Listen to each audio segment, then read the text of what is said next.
This is Andy Purewal for Boxing Social in association with Betfred, and I'm delighted to be joined by former world title challenger Ronny Rios over Zoom. Ronny, first and foremost, how are you doing? Good. I'm doing very well. Thank you so much. How about yourself? I'm good, mate. Obviously, good to hear you're doing well yourself. What's life like in your part of the world? What's lockdown like? There's a lot of things still locked down, like barbershops, hair salons, nail salons, but they're starting to slowly open things back up. Restaurants at a 10 or 20% occupancy. Gyms are still closed, but we've been training, thank goodness, and there's parks are finally being open. Malls are slightly being open too. So Talk to me about training. How have you been working around the lockdown rules and regulations, which would have been put in place at the beginning and up until now? Well, when everything was first like on lockdown, my brother and I, Alexis Rocha, we were still running, shadow boxing, jump roping, and then we did that for about 4 to 5 weeks, just me and him. And then we got word that there might be a possibility of coming back this year. So we actually got a punching bag, a heavy bag, and we turned our garage into a gym. And then finally we got confirmation that, hey, July is a strong possibility. Then we opened up a gym. And that's where we've been at this time, Santa Ana. Obviously, Ronny, as I mentioned to you just after this interview, as it's your first time on the channel and with Boxing Social, I wanted to kind of get a bit of a career reflection, looking back over your amateur days and up until this point in your career. So let's reflect on your route into the sport. How did you first get involved in boxing? I first got involved in boxing by my uncle. His name is Ramiro Quesada. He was taking care of us, and he had a lot of boxing magazines laying around the house. So I started reading them, and then I got hooked. I was 13 going on 14, and then I ended up going to the gym in Santa Ana because obviously, we're in Santa Ana, and that's where I met Hector Lopez, my current trainer.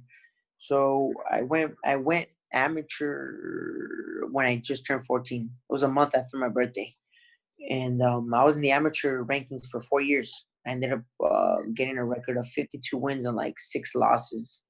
I ended up winning like 6 or 7 national titles. I was a bronze medalist at the Olympic trials.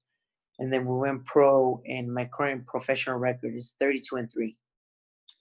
When you was just starting out, when you first started getting involved in boxing with your uncle, did you always see like a career path? Did you always think I could end up doing something in boxing? Yeah, at first I did. At first it was just for fun, my brother and I. And then I noticed that I had such a competitive drive where I was like, you know what? I want to be the best. I remember I was running, training, acting like if I had a fight, and I didn't even have an amateur license. What was it like when you first started out? Was it easy to kind of take to the sport? Did you feel you had a natural gift when it came to boxing, or did you have to work at your craft? No, nothing comes easy, man. Nothing comes easy. I had to work. It was funny because we got boxing gloves like at the swap meet. And I remember we all started sparring at the house with me, my friends, and I was the smallest one by like 20, 30 pounds. So I would always get my butt kicked. And I was like, man, I got to get better. I got to get better. And all these guys were just, obviously, they were just having fun. A lot of them were smoking, stealing stuff. And I was like, no, I got to get better. So I would train. And then that's when I started going to the boxing gym. And I just got hooked on it. It was just something that I just wanted to perfect. I wanted to be the best. And I ended up, my amateur record, it's not a perfect one, but for 4 years and only doing it for like a couple months before I actually started, 52-6 is not too bad. No, is an impressive record. When you was beginning to win national titles and you started to get recognition, how did you find trying to keep your mind of the task at hand and not becoming distracted by a different side to life that could maybe pull you away from the sport, maybe not allow you to fulfill your potential? Yeah. Well, where I'm from, it's pretty tough. It's pretty tough. There's a lot of obviously gangs, drugs, alcohol, and one of the things that didn't draw me towards that was because I was raised by a single mom. My mom's worked from 8 to 10, 11 o'clock. She works 13, 14 hours a day, and I just couldn't see myself going the other path and just breaking her heart because she was working a lot. Like I've always been close with my mom, so every time my friends would be like, "Hey, let's go do this, let's go do that," I would be like, "Oh, no, mom's gonna get mad. Like I don't want to do that." Like You know, my mom works so much, and the last thing I want to do is cause more trouble at home. What was it like then, being a young man when you was traveling the country, going away with friends and that as an amateur? How did you find that experience? I didn't get to do too much international traveling. I did more national. I did more national. It was pretty cool. I did get homesick a lot because I was 16, 17. All my teammates were like in their mid 20s, 30s. And I was obviously the youngest one by a lot. And it's just, I missed home. I didn't really miss going out with my friends and doing stuff. I just missed home. But you grow up fast, you're surrounded by guys. It was funny because I was like 16, 17, and we were at the first World Golden Gloves tournament, it was a dual meet. It was US, Puerto Rico, Ireland, and England. It was 4-4, so it was two fights. And then I remember I was like 16 going on 17. All my teammates were already in their mid 20s, and after we all fought, most of us won. All these guys were drinking. I was like, damn, I'm not old enough to drink. And I was like, I don't drink. I was like, what the hell do I do? Like, I was kind of like, it was weird for me. Just to move away then from your amateur career, talk to me about your professional turnover. How did you find becoming a professional and the transition from amateur to professional style? It's a lot different, to be honest with you. You don't got the headgear. Because when I was in the amateurs, we had headgear. And now they switched it up. But when I was there, we had headgear. So when you go from wearing, obviously, headgear to wearing, I think it was like 10 or 8 ounces, to going to like, no, I think it was like 10 or 12 ounce gloves with headgear. When you go to the pros, you're wearing 8 ounce gloves and you're fighting against men. I was like, what, 19, 18 when I went pro? So it's a huge difference. And I remember my coach had kind of settled me down throughout the whole years. Like to this day, even though I'm 30, he's still like, you know what, relax, relax, relax. Because even in sparring, if somebody grazes me or somebody hits me with like a jab, my first reaction is to go after him. And he's like, hey, no, it's not like that. Like if he gets 1 point, that's just 1 point. You still got 12 rounds. You still got 36 minutes. So that was one of the hardest, to this day, that's one of the hardest things for me. It's just to be relaxed, to be mellowed. Like I like to go 100 miles an hour all the time. Obviously, the rewards in the professional ranks, everybody can see about the financial gain people can have if they reach the top. Did you feel the pressure on yourself knowing that you had such a successful amateur background to go and achieve something in the professional ranks? No, not at all. Everything was all for the excitement. I didn't look at the money, to be honest with you. I just wanted to go out there and win some belts and, try to be the best. And when we went pro, obviously, like you said, the financial gain, you get signing bonuses, you get paid. It's different from the amateurs. So that was, at first, I wasn't really touching my money. I was just putting it away because, like I said, everything else was exciting. I was like, no, it's exciting. Once you get older and you have a family, then things start to change. So no, I didn't feel the pressure, to be honest with you. I still don't. Talk to me about signing with Golden Boy and meeting Oscar De La Hoya for the first time. What was that experience like? It was cool. It was like it's funny because I'm not the type of person that, like, when he sees somebody famous, oh, I go and I take pictures, oh, sign this. I'm more like, okay, you know what? You have to get used to being here, so you have to be a professional. And I kept it professional. I talked to him. But the thing about Oscar is that he's a very busy man. He can't really sit down like me and you and just talk. He's like, you'll talk to him, and I think he's like already thinking about what he has to do next. Back then, what was the kind of a career path that Oscar or Golden Boy had kind of mapped out for you?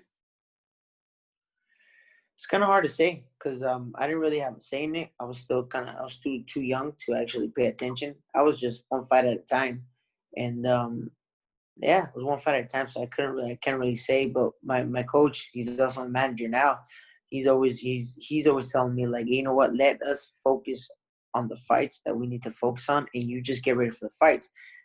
Me, I just want to fight the best. I'm not gonna lie. That's just me because at the end of the day, this is competition. This is to see how you stack up against that competition. And despite those losses, I still want to see how I stack up with the people that beat me. To be honest with you, so I'm not really focused on the past business side or the future business side. I just want to fight the best. That's all I want to do. I know yourself and Hector have a brilliant relationship. You're very close. How important has that been for your development and for you to be able to focus on your boxing career? It's been very important, to be honest with you, because you also got to see it as a professional relationship and a personal relationship too. Because I grew up with a dad, so kind of Hector filled in that void somewhat. So obviously, when Hector gets mad, it's kind of like, oh, why is he getting mad? I kind of had that father figure in him, and then like it's kind of hard to see him as a good friend now because I'm an adult now, so I can't say he's like a dad to me. It's like I'm an adult now, so it's like it's kind of hard to say, but it's helped out a lot because I wouldn't change it for the world. He knows when I'm mad. He knows when something's bothering me, and he knows my mistakes. But me and Hector are super close, but we fight a lot. Well, We actually had an argument. We had an argument yesterday afternoon. what was the argument about? So the argument was we started. So the team and I, we've been working at this gym, at this undisclosed gym in Santa Ana, and it gets super hot in there. It gets like over 100 degrees in there. So you can imagine when you're having a full-on workout, you sweat a lot. Your gloves, your shoes, your socks, everything is completely drenched, like to the point where you can grab your socks, squeeze them, and sweat would drip out. So what I did after the gym, I came home and I aired it out. Now in the gym, I have a reputation of being a messy guy. I leave my stuff everywhere. So yesterday, I told Hector, like, man, I don't know why my gloves are still wet. I left them outside, but I expressed myself incorrectly. I said I left them outside all night. And Hector's like, I bet you $5 you didn't leave them. And he started blaming me. And I got mad. And I was like, nah, you don't know. I left them outside. He's like, no, you're a messy guy. I know. So that was one of the arguments. And he's like, okay, relax. And he started laughing because I got mad. um, Obviously, I know you've still got those ambitions to go on to fight for more world titles and to challenge yourself against the best, as you've said. Just to reflect on your defeat to Ray Vargas, when you look back, what's your recollection of the fight? My recollection of the fight is that I felt like I let the pressure get to me. Honestly, I remember the fight. I remember my corner telling me instructions, and I remember hearing it one ear and just going out the other. I wasn't capitalizing on it, And I think that's one of the things that that's one of the things that haunted me for a very long time. It haunted me for a very long time, and it kind of led me into a sort of depression, I should say, for about a year and a half. That's something I was going to ask you. When that first opportunity comes about and it isn't successful, I know, fighters' mentality. I spend my time talking to fighters pretty much all day, and I know to some extent what they can think about, and it would start to go through your mind as to when or if you would get another opportunity. How did you find coping with the mental side to that defeat to Ray? The mental side is it's very demanding on your body. It's excruciating. I think the mental side is a lot worse than the physical side.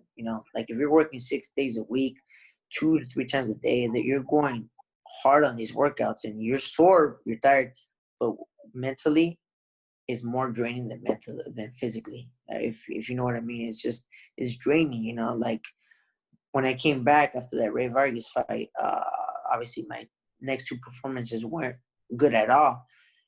And then I started sparring with amateurs. Amateurs that only had like less than 10 fights. Younger than me, smaller than me. And I remember I was doing so bad. I was doing terrible. I was getting my butt kicked. And here I am, going on into all my 30s. I already had 30-something fights, professional fights, and this national champion, and I'm getting beaten up by amateurs. Obviously, that wasn't physical. That was more mental side. And you learn how to cope with it, That's why it's a whole different atmosphere. Like you hear all these athletes that commit suicide and stuff like that, and it's very unfortunate. It's very hard. It's very, very hard. How did you go about changing your mindset then? How did you go about kind of getting back on the right tracks and getting back into the positive state of mind that you find yourself in now? To be honest with you, the way I got back into my mindset, into a positive environment, was my family. My family was trying to come. My family was trying to convince me to, you're still good. You're still good. You can still do this. You can still be the best. Go out there. But my mind wasn't following. And then little by little, just time. Like they always said, nothing heals a broken heart besides time. That's I've read that. You can read all these books about how to mentally get strong, but until your heart is in the right place, and you can say, you know what, that happened, I messed up. It's time to let it go, move on. And I did. And my family was there throughout the most difficult time. I'm kidding not. It was the most difficult time for me, because at first it's all mental, and then as you know, when you stop fighting and you start bringing in money, then that turns into financial trouble, and that's where it got really bad for me. How much did the loss to Azat influence or impact your mindset? Because obviously I know that would have been, you was the favourite going into it, and it would have been a shock for yourself. It was just more wood to the fire, I would say. I think the Ray Vargas fight was still in my mind going into that fight. I mean, my hat goes off to Azat. He fought a hell of a fight.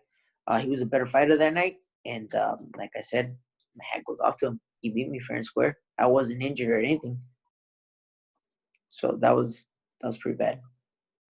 Coming away from that period where, a couple fights on, and one of those being against Diego De La Hoya, who's the cousin to Oscar. In the build up to that fight, what's going through your mind? Are you there thinking like, he's the cousin of Oscar, I need to be careful here? What's kind of your mindset preparing to face the cousin of your promoter? Honestly, it wasn't anything about him being relative. It's not, that was the least on my mind. I actually never thought about it. It was just like, I gotta beat this guy. I gotta beat this guy. I gotta beat this guy. And I was just, ever since I found out I was fighting Diego, I just, even to this day now, I just have like this mindset, like, I gotta get better. I gotta get better. I gotta get stronger. I gotta get in better shape. I gotta do this. And it's just, I don't know. It's kind of hard to explain. It's just like this work mentality. I was like, I gotta beat this guy. I gotta beat this guy. How much did that win mean to you after the difficulties from Vargas up until that point? How much did that win mean to you? It meant a lot to me. If you saw the tape after the fight, you saw me and my coach, Hector, we hugged each other, and it was a very emotional moment, because the year before it was hell for me, physically, financial, whatever you want to call it. It was hell. It was really bad. So everything that led up to that point that was like the turning point. That was the point that was like, man, I was like, I got to keep this going. And it was happy, it was a happy moment. And then after that fight, seeing my wife and my little boy coming over, because they don't go to the fights anymore. Afterwards, I see them. So just to hold them, to see them afterwards, that was very meaningful. What do you make of a world scene at super bantamweight then? Who do you see as the number one? You've obviously got Murodjon Akhmadaliev, Vargas still, Emmanuel Navarrete. Who do you think would pose the toughest test? I'm going to have to say Vargas right now. Yeah. I think he's the top fighter at 122. What makes you say Ray? What makes Ray stick out in comparison to the others? Because I feel like he's beaten me, he's been Azar, he's been Negrete, and I just feel like he's beaten us convincingly. Not a lot of fighters in that weight class have beaten their competition like that.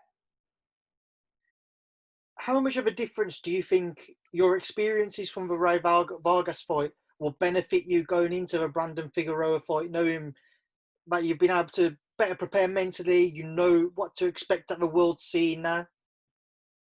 I think what has prepared me is just being at an all-time low.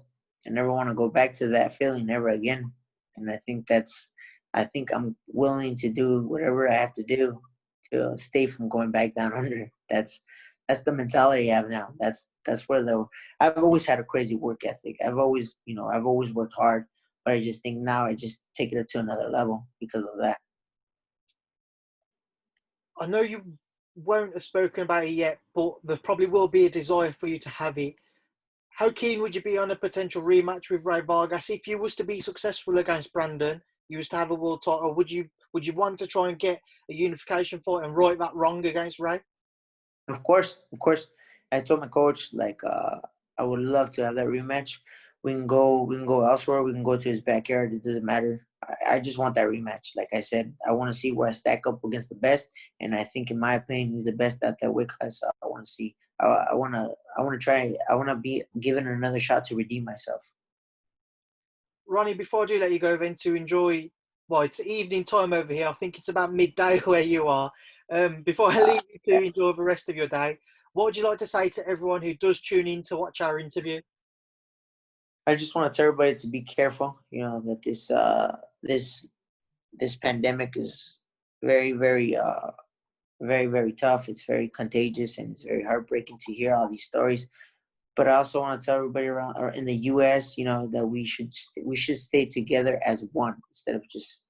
Doesn't matter what race you are, doesn't matter what gender you are, what religion you are.